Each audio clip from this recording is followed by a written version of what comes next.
Class 9th, Physical Education, Chapter number 3, that is Respiratory System. So first of all, let us understand what exactly is respiration. So in general terms, we say respiration is simply breathing, that is taking in oxygen and eliminating carbon dioxide from the body. So the system in which humans inhale oxygen and exhale carbon dioxide is termed as respiratory system. And for this we have a systematic pathway in our body. So the first structure that comes into play is nose. So nose is composed of triangular framework of bone and cartilage covered by skin, and then it is internal or nasal cavity.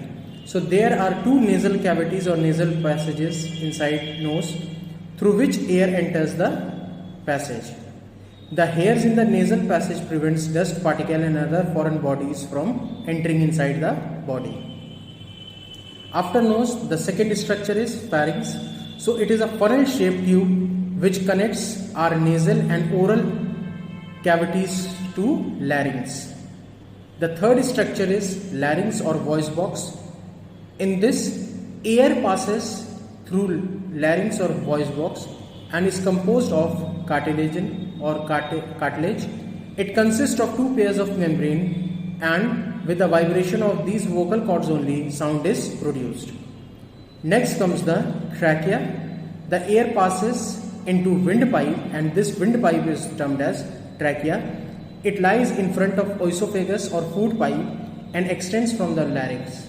And it is divided into two branches known as bronchi, right and left bronchi, with a valve, that is epiglottis, which prevents food entry into the windpipe or trachea. Then comes bronchi. So there are right and left bronchi. The trachea divides into right and left bronchi, and the primary bronchi off into branchial tube tree, where air passes through the secondary bronchi, which enters the lobes within the lungs. Next comes the bronchioles. So bronchioles are the finest conducting pathway within the respiratory system. The bronchioles are the last pathway for air before it reaches the alveoli or air sac, where it combines with blood. The last structure and the most important organ of respiratory system is lungs. So lungs are the vital organs for respiration, and it is a cone-shaped organ with apex above. The base of the lungs lie resting on the floor of the thoracic cavity on the diaphragm. Is it alright? And in this there are several air sacs or alveoli in which gaseous exchange, that is oxygen, enters the blood and carbon dioxide from the blood comes out in the alveoli through alveolar wall. The next structure that comes into play is diaphragm. Diaphragm is the primary muscles used in the process of inspiration. It is a dome-shaped sheet of muscles that is inserted into lower ribs. And alveoli are known as air sacs, where gaseous exchange takes place through alveolar wall.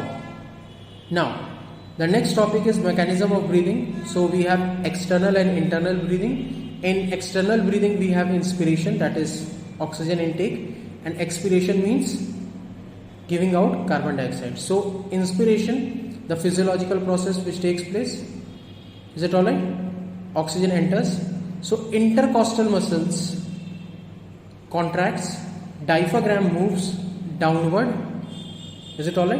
And rib cage comes upward, increasing the thoracic cavity or the chest cavity, reducing the atmospheric pressure and allowing the air to rush into the airway and then to the alveoli.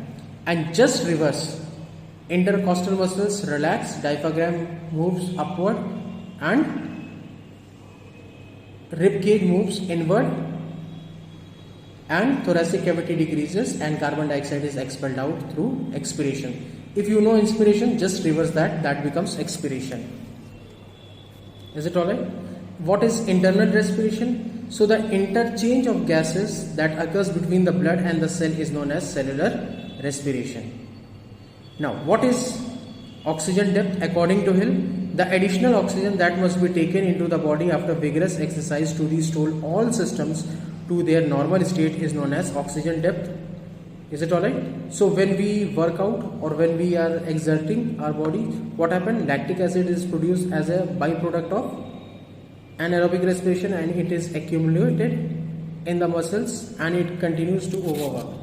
Is it alright?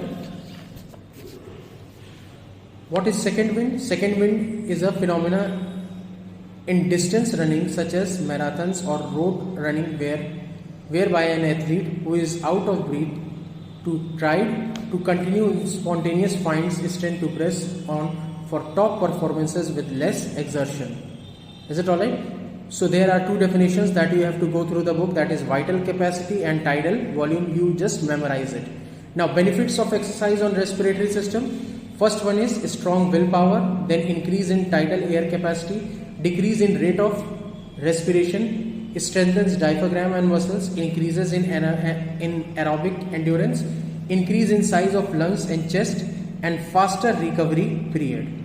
With this, we come to an end of the chapter. Thank you.